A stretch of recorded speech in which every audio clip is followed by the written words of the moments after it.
Good evening বন্ধুরা, Rumpa's healthy food চ্যানেলে সব দিনের মতো আজও সবাইকে স্বাগত। আজ আমি আপনাদের জন্য নিয়ে এসেছি ব্রেকফাস্টের স্পেশাল রেসিপির পোহার রেসিপি। তার জন্য কিছুটা চিঁড়ে নিয়েছি, আর নিয়েছি লবণ, হলুদ, আর নিয়েছি একটি আলু, ক্যাপসিকাম কুচি, পেঁয়াজ কুচি, টমেটো কুচি, আর নিয়েছি ধনেপাতা, আর ফোড়নে নিয়েছি কারি পাতা আর কুচনো লঙ্কা।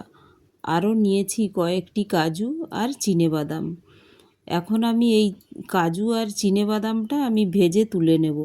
আর আমি এই সময়ে আমি যে চিঁড়েটা নিয়েছি ওটা একটি ছাঁকনিতে ঢেলে নিয়ে আমি ট্যাপের জলেই ধুয়ে নেব। এটা ভিজিয়ে রাখবো না, জাস্ট এটা ধুয়ে ওই পাত্রের মধ্যেই আমি ওটা জলটা ঝরিয়ে নেব। দেখুন এইভাবে ছাঁকনিতে ভালো করে ধুয়ে নিচ্ছি।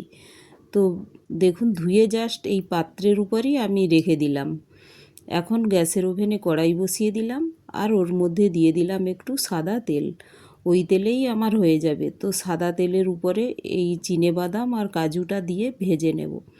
বাদামটা দেখুন যখন ফেটে ফেটে আসবে, তো তখন বুঝবো যে আমার বাদামটা ভাজা হয়ে গিয়েছে।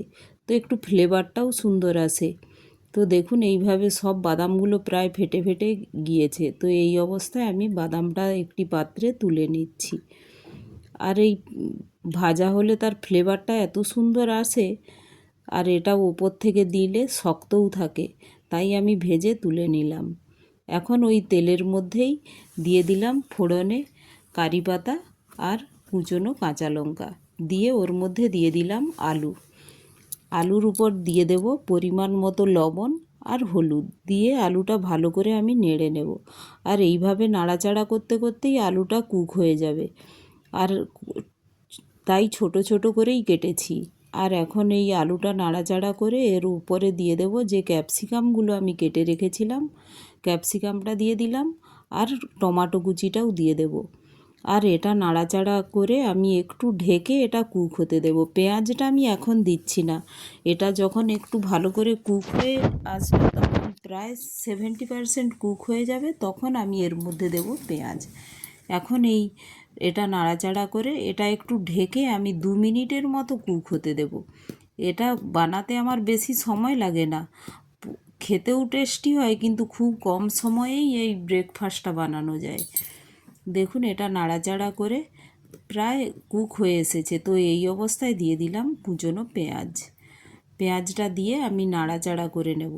আর ফ্লেভারটা যাতে একটু স্ট্রং হয়, তার জন্য একটু পেঁয়াজের সাথে নাড়াচাড়া করে 1 মিনিটের মতো ঢেকে আমি একটু রেখে দিলাম। এখন এটা দেখুন চিঁড়েটা যে ধুয়ে রেখেছিলাম এখন কতটা ঝরঝরে হয়ে গেছে দেখুন। এইভাবে আমি হাতের সাহায্যে ভেঙে নিলাম। এখন এর ঢাকনা খুলে এই পেঁয়াজটা দেখুন 1 মিনিটের মতোই ঢেকে আমি কুক হতে দিয়েছিলাম, তো ফ্লেভারটা খুব ভালো আসে। তো এই সময় এর মধ্যে আমি দিয়ে দেব ভিজিয়ে যে জল ঝরিয়ে রেখেছিলাম চিঁড়েটা, ওই চিঁড়েটা দিয়ে দিলাম। দিয়ে আমি ভালো করে এই মশলাগুলোর সাথে একটু নেড়ে নিলাম। নেড়ে উপর থেকে দিয়ে দিলাম প্রায় হাফ কাপের মতো জল, ছোটো কাপের হাফ কাপ, তারও কম, খুব কম পরিমাণে দিয়ে আমি নেড়ে এর উপর থেকে দিয়ে দিলাম, আমার রান্নাটা হয়ে গিয়েছে। তো এখন উপর থেকে দিয়ে দিলাম ভেজে রাখা চিনেবাদাম, কাজু, আর দিয়ে দিলাম ধনেপাতা কুচি, দিয়ে নাড়াচাড়া করে এটা আমি ঢেকে একটু রেস্টে রেখে দেবো, যাতে ফ্লেভারটা খুব ভালো আসে। তো দেখুন 2 মিনিট ঢেকে রেখে দিয়েছিলাম, কত সুন্দর হয়েছে। এখন একটু খুব ঝরঝরেও হয়েছে, আর স্মেলটাও খুব সুন্দর এসেছে। একটু গার্নিশিংয়ের জন্য আমি আরেকটু বাদাম রেখে দিয়েছিলাম। তো এটাও একটি পাত্রে নিয়ে নিলাম। আর এটা টেস্টটা খুব ভালো আসে। তো অবশ্যই এইভাবে একবার বানাবেন। আর আমার রেসিপিগুলো যদি ভালো লাগে একটি লাইক, শেয়ার ও সাবস্ক্রাইবও করে দেবেন। Thank you.